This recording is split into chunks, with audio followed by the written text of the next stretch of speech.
Once upon a time, in a kingdom surrounded by vast forests and sparkling rivers, there lived a young girl named Elara. Elara was the daughter of a humble woodcutter, and they lived in a small cottage at the edge of the enchanted forest. The forest was known for its mysterious creatures and magical beings, but it was also a place of great beauty. Elara loved exploring the woods, especially the parts where the sunlight filtered through the tall trees, creating a golden glow on the forest floor. She was a curious and brave girl, always looking for adventure and new things to discover. One day, as Elara wandered deeper into the forest than she ever had before, she came across a clearing she had never seen.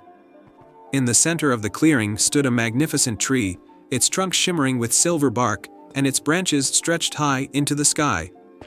But what caught Elara's attention the most was a single, gleaming silver feather resting at the base of the tree. Elara picked up the feather, marveling at its beauty. It was unlike any feather she had ever seen. As she held it in her hand, she felt a gentle warmth spreading through her, and a soft voice whispered in her mind, "This feather belongs to the silver phoenix, the guardian of the enchanted forest. You have been chosen for a great task, Elara." Startled but intrigued, Elara looked around, but there was no one in sight. The voice continued, "The silver phoenix is in danger, trapped by a dark spell cast by a wicked sorcerer. The balance of the forest is at stake, and only someone with a pure heart can break the spell." Elara knew she had to help. She carefully tucked the feather into her pouch and set off deeper into the forest, determined to find the silver phoenix and free it from the sorcerer's spell. The journey begins. As Elara ventured further into the forest, the trees grew thicker, and the air became cooler. The once familiar sounds of chirping birds and rustling leaves were replaced by an eerie silence. But Elara pressed on, guided by the warm glow of the silver feather in her pouch. After hours of walking, she reached a dark and twisted part of the forest, where the trees were gnarled and the sky was hidden by thick clouds. In the center of this dark place stood a tall tower made of black stone. Elara knew this must be where the sorcerer was keeping the silver phoenix. As she approached the tower, a deep voice echoed through the forest. "Who dares to enter my domain?" it boomed. Elara took a deep breath and stepped forward. "My name is Elara," she called out. "I have come to free the silver phoenix." A dark figure appeared at the entrance of the tower. It was the sorcerer, his eyes gleaming with malice. "Foolish girl," he sneered. "Do you think you can defeat me? The silver phoenix is mine, and with its power, I will control the entire forest." Elara stood her ground. "The forest doesn't belong to you," she said firmly. "It belongs to all who live in it, and I will not let you destroy it." The sorcerer laughed, a cold, menacing sound. "Then you shall face the consequences," he said, raising his staff.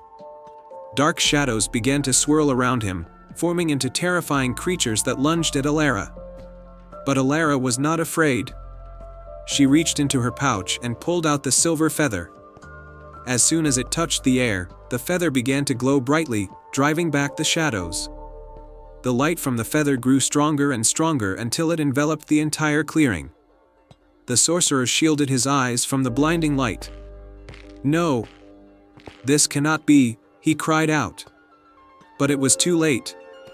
The power of the silver phoenix, channeled through the feather, was too much for the dark magic to withstand. With a final burst of light, the shadows dissolved, and the sorcerer's tower crumbled into dust.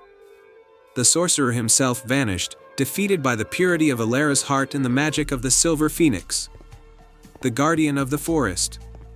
As the light faded, the clearing was transformed. The twisted trees became tall and green again, and the sky cleared, revealing a brilliant blue. In the center of the clearing, where the tower had stood, there was now a beautiful, shining bird, the silver phoenix. The phoenix spread its wings, and with a single flap, it soared into the sky. It circled above Elara, then landed gently before her. "Thank you, Elara," the phoenix said, its voice soft and melodic.